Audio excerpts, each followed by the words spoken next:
Shri Roji M John, അങ്ങേക്ക് 7 minute. Sir, ആമുഖമായി ഒരു കാര്യം പറഞ്ഞുകൊള്ളട്ടെ. മിസ്റ്റർ ചീഫ് മിനിസ്റ്റർക്ക് വാഴ്ത്തുപാട്ട് എഴുതാനും സർക്കാരിന് മംഗളപത്രം കൊടുക്കാനുമല്ല ഞങ്ങൾ ഇവിടെ വന്നിരിക്കുന്നത്. സർ, 2022 ബഹുമാന്യനായ അംഗം ശ്രീ PC വിശ്വനാഥ് ഈ നിയമസഭയിൽ ലഹരിയുമായി ബന്ധപ്പെട്ട വിഷയം നമ്മൾ ചർച്ച ചെയ്ത് വളരെ ക്രിയാത്മകമായ പോസിറ്റീവായിട്ടുള്ള ഒരു ചർച്ച ഇവിടെ ഉണ്ടായി. സർ, 2022 നമ്മൾ എവിടെ നിൽക്കുന്നോ അവിടുന്ന് 1 ഇഞ്ച് നമ്മൾ മുന്നോട്ട് പോയിട്ടില്ല എന്ന് മാത്രമല്ല, നമ്മൾ ബഹുദൂരം പിന്നോട്ട് പോയിക്കൊണ്ടിരിക്കുകയാണ്. ഇവിടെ നിരന്തരമായിട്ട് ഇവിടെ ഈ വിഷയം ചർച്ചയ്ക്ക് വരുമ്പോൾ നമ്മൾ ഇതിനെ പോസിറ്റീവായിട്ട് കാണണം, നമ്മൾ ഇത് ഒറ്റക്കെട്ടായിട്ട് നിൽക്കണം, നമ്മൾ ക്രിയാത്മകമായി ചർച്ച ചെയ്യണം എന്ന് പറഞ്ഞ് നമ്മളിവിടെ ചർച്ച ചെയ്ത് ഈ ചർച്ച ഫ്രെയിം ചെയ്ത് വെക്കുന്നതല്ലാതെ സർ, എന്ത് ആക്ഷനാണ് നമ്മൾ ഈ സർക്കാർ ഇതുമായി ബന്ധപ്പെട്ടുകൊണ്ടെടുത്തിരിക്കുന്നത്? What action have you taken? Keralam അറിയാൻ ആഗ്രഹിക്കുകയാണ്. ഇവിടെ ഒരു ആക്ഷനിലേക്ക് നമ്മൾ കടന്നിട്ടില്ല എന്നുള്ളതാണ് പച്ചയായ യാഥാർത്ഥ്യം. അതുകൊണ്ടാണ് വീണ്ടും വീണ്ടും ഈ വിഷയം ഈ നിയമസഭയ്ക്കകത്ത് ഞങ്ങൾ ചർച്ചയ്ക്ക് കൊണ്ടുവരേണ്ടി വരുന്നത്. ഇവിടെ ഇത് പറയാതെ വേറെ എവിടെ പറയും സർ? സർക്കാർ ചെയ്യേണ്ടുന്ന കാര്യങ്ങൾ സർക്കാർ ചെയ്യണ്ടേ? നമ്മൾ ചർച്ച ചെയ്ത് മാത്രം കൈയടിച്ച് പിരിഞ്ഞാൽ മതിയോ? ഇവിടെ നടന്നുകൊണ്ടിരിക്കുന്നതാണ് സർ. കഴിഞ്ഞ 2 മാസത്തിനിടെ നടന്ന 63 കൊലപാതകങ്ങളിൽ 30 എണ്ണത്തിനും ലഹരിയുടെ ബന്ധമുണ്ടെന്ന് പറയുന്നത് പോലീസ് തന്നെയാണ്. 50 കൊലപാതകങ്ങൾ വീടിനുള്ളിൽ നടന്നതോ സുഹൃത്തുക്കളുമായിട്ടുണ്ടായ വഴക്കിനെ തുടർന്ന് ഉണ്ടായത്. സർ, ഇക്കൊല്ലം ഉണ്ടായ കുറ്റകൃത്യങ്ങളിൽ 20% ലഹരിയുമായി ബന്ധമുണ്ടായിട്ടുള്ളതാണ് എന്ന് വിലയിരുത്തലുകൾ പോലീസിന്റെ ഒക്കെ റിപ്പോർട്ടാണ് സർ. സർ, കൊതുകിനെ കൊല്ലുന്ന ലാഘവത്തോട് കൂടിയിട്ട് കുടുംബാംഗങ്ങളെയും സഹപാഠികളെയും കൊല്ലുന്ന തരത്തിലേക്ക് നമ്മുടെ യുവതലമുറ മാറുന്ന ഒരു മാനസികാവസ്ഥ, ആ മാനസികാവസ്ഥയിലേക്ക് അവരെത്തുന്നുണ്ടെങ്കിൽ അതിന്റെ പിന്നിൽ ലഹരിയുടെ വലിയ സ്വാധീനമുണ്ട് എന്നുള്ളത് പച്ചയായ യാഥാർത്ഥ്യമാണ്. ഇന്ന് കേരളം എല്ലാം മൊത്തത്തിൽ ചർച്ച ചെയ്തുകൊണ്ടിരിക്കുന്ന ഒരു കാര്യമാണ് സർ. അതിനുശേഷം നമ്മളിവിടെ കാണുന്ന എന്താണ്? കുട്ടികളുടെ കൈകളിൽ പാഠപുസ്തകം ഇരിക്കേണ്ട കൈകളില് ഇന്ന് നഞ്ചക്കും മാരകായുധങ്ങളുമാണ്. അവർ സഹപാഠികളെ അടിച്ചു കൊല്ലുന്നു. നിഷ്കളങ്കതയുടെയും സുന്ദര സൗഹൃദങ്ങളുടെയും ഒക്കെ വിളതലമായി നാം കണ്ടിരുന്ന കൗമാരത്തിൽ നിന്നും ഇന്നുണ്ടാകുന്നത് കൊലവിളിയും കൊലപാതകങ്ങളുമാണ്. ഇവിടെ നമുക്ക് ഇത് സംബന്ധിച്ച് നമ്മുടെ ഭരണകൂടവും സർക്കാരും ഇവിടുത്തെ എല്ലാ സംവിധാനങ്ങളും നോക്കുകുത്തിയായി നിൽക്കുകയാണ്. കൊലപാതകങ്ങൾ യഥേഷ്ടം നടന്നുകൊണ്ടിരിക്കുകയാണ്. ഇവിടെ ഞാൻ പറഞ്ഞല്ലോ, 3 തവണ നിയമസഭ ഇത് ചർച്ച ചെയ്തു. നമ്മൾ പല കാര്യങ്ങളും ഇവിടെ പറഞ്ഞു ലഹരിക്കെതിരായിട്ട് സ്പോർട്സ് ഒരു ബദലായിട്ട് കൊണ്ടുവരണമെന്ന് പറഞ്ഞു. സർ, എന്താണ് സർ നമ്മൾ ചെയ്തത്? സർക്കാർ കായിക താരങ്ങളുടെ അവസ്ഥ എന്താണ്? ദേശീയ ഗെയിംസിൽ സമ്മാനം നേടിയ മെഡലുകൾ നേടിയ കായിക താരങ്ങളുടെ അവസ്ഥ എന്താണ്? സർക്കാർ പറഞ്ഞു ഒരു പഞ്ചായത്തിൽ ഒരു ഗ്രൗണ്ട് ഉണ്ടാക്കുമെന്ന് പറഞ്ഞു. എത്ര ഗ്രൗണ്ട് ഈ സർക്കാർ കേരളത്തിലെ 10 പഞ്ചായത്തുകൾ ഉണ്ടാക്കിയെന്ന് പറയാനായിട്ട് സർക്കാരിന് സാധിക്കുമോ? എവിടെയെങ്കിലും നിർമ്മിച്ചോ? സ്കൂളുകളിൽ സ്വിമ്മിംഗ് പൂൾ ഉണ്ടാക്കുമെന്ന് പറഞ്ഞു. സർക്കാർ പറഞ്ഞതല്ലാതെ ചർച്ച ചെയ്തതല്ലാതെ എത്ര സ്വിമ്മിംഗ് പൂളുകൾ എത്ര സ്കൂളുകളിൽ ഉണ്ടാക്കി സർ? എന്ത് നടപടിയാണ് സർക്കാർ സ്വീകരിച്ചത്? ഇവിടെ നമ്മൾ പറയുന്നു, ഇവിടെ പലപ്പോഴും പറയുന്നു സിനിമയുടെ സ്വാധീനമുണ്ട് എന്ന് പറയുന്നു. ശരിയാണ് സർ. ചില സിനിമകൾ കാണുമ്പോൾ ഇത്തരം സിനിമകൾക്കൊക്കെ എങ്ങനെ ഇവിടെ സെൻസർ ബോർഡൊക്കെ അനുമതി കൊടുക്കുന്നു എന്ന് നമ്മൾ പോലും ആലോചിച്ചു പോകാറുണ്ട് സർ. സർ, സിനിമകളെ കുറ്റം പറയുമ്പോൾ നമ്മളൊരു കാര്യം അറിയണ്ടേ? സിനിമകളുടെ സ്വാധീനം മാത്രമാണോ? ഇവിടുത്തെ രാഷ്ട്രീയ പ്രസ്ഥാനങ്ങള്, വിദ്യാർത്ഥി സംഘടനകള്, മറ്റ് പല സംഘടനകൾ ഇവിടെ നടത്തുന്ന അക്രമ പ്രവർത്തനങ്ങൾ, അതിനെ കുറിച്ച് ഇവിടെ പറയണ്ടേ? അത് ഇവിടുത്തെ പൊതുസമൂഹം, ഇവിടുത്തെ വിദ്യാർത്ഥികളും യുവജനങ്ങളും ഒക്കെ കാണുകയല്ലേ?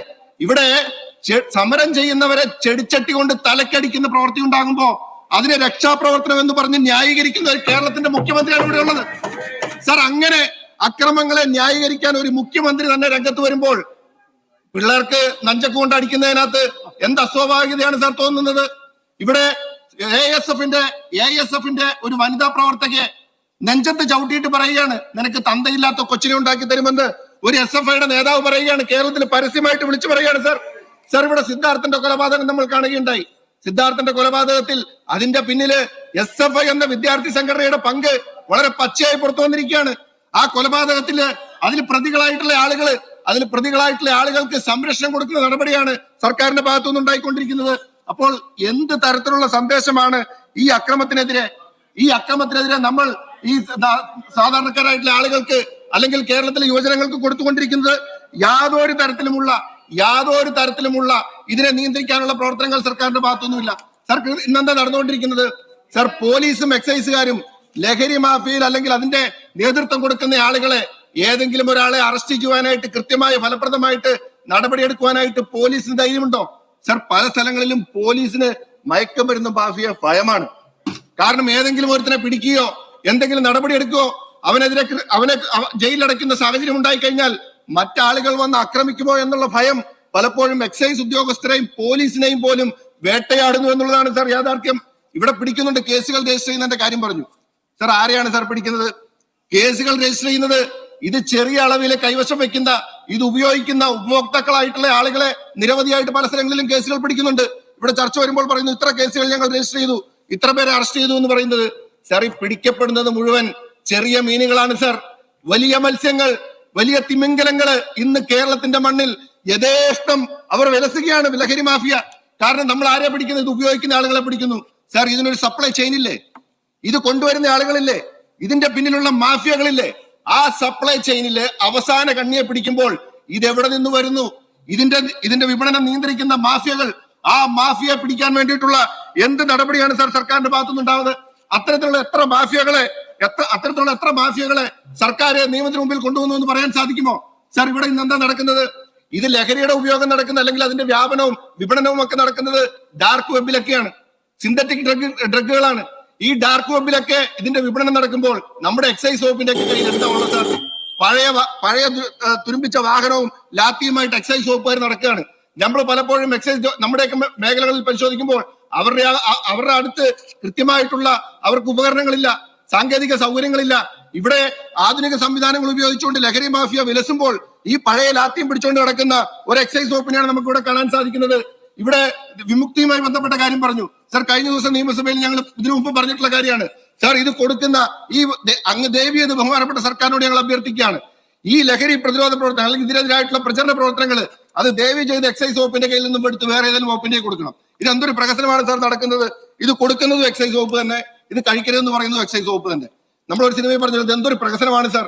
സാർ, ഇത്രയും ഇന്നഫക്റ്റീവ് ആയിട്ടുള്ള ഒരു പ്രചരണ പ്രവർത്തനമാണ് വിമുക്തി എന്ന പേരിൽ ഇവിടെ നടന്നുകൊണ്ടിരിക്കുന്നത്.